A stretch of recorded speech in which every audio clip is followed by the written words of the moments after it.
ಕಂಕನವಾಡಿ ಗ್ರಾಮದ ಕೃಷ್ಣಾ ನದಿಯ ಹಿನ್ನೀರಿನಲ್ಲಿ ಈಜಿಕೊಂಡು ದಡ ಸೇರಲು ಹೋಗಿದ್ದ ವ್ಯಕ್ತಿ ಸಾವನ್ನಪ್ಪಿದ್ದಾರೆ. ಜಮಖಂಡಿ ತಾಲೂಕಿನ ಕಂಕನವಾಡಿ ಗ್ರಾಮದಲ್ಲಿ ವ್ಯಕ್ತಿಯೋರ್ವ ಕೃಷ್ಣಾ ನದಿಯ ಹಿನ್ನೀರಿನಲ್ಲಿ ಈಜಿಕೊಂಡು ದಡ ಸೇರಲು ಪ್ರಯತ್ನ ಮಾಡುವ ಸಂದರ್ಭದಲ್ಲಿ ಮೃತಪಟ್ಟಿರುವ ಘಟನೆ ಜರುಗಿದೆ.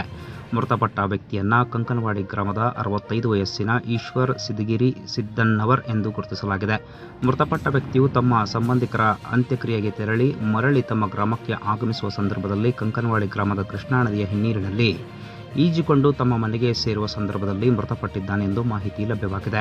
ವ್ಯಕ್ತಿಯ ಮೃತದೇಹವನ್ನು ಕಂಕನವಾಡಿ ಗ್ರಾಮದ ಸ್ಥಳೀಯರು ಬೋಟಿನ ಸಹಾಯದಿಂದ ಹೊರತೆಗೆದಿದ್ದಾರೆ ಎಂದು ಮಾಹಿತಿ ಲಭ್ಯವಾಗಿದೆ. ಇನ್ನು ಸುದ್ದಿ ತಿಳಿದ ತಕ್ಷಣ ತಹಶೀಲ್ದಾರ್ ಸದಾಶಿವ ಮುಕ್ಕೋಜಿ, ಗ್ರಾಮೀಣ ಠಾಣೆಯ ಪಿಎಸ್ಐ ಗಂಗಾಧರ್ ಪೂಜಾರಿ ಹಾಗೂ ಸರ್ಕಲ್ ಮಂಜುನಾಥ್ ದೊಡಮನಿ ಮತ್ತು ಪೊಲೀಸ್ ಸಿಬ್ಬಂದಿಗಳು ಭೇಟಿ ನೀಡಿ ಪರಿಶೀಲನೆ ನಡೆಸಿದ್ದಾರೆ.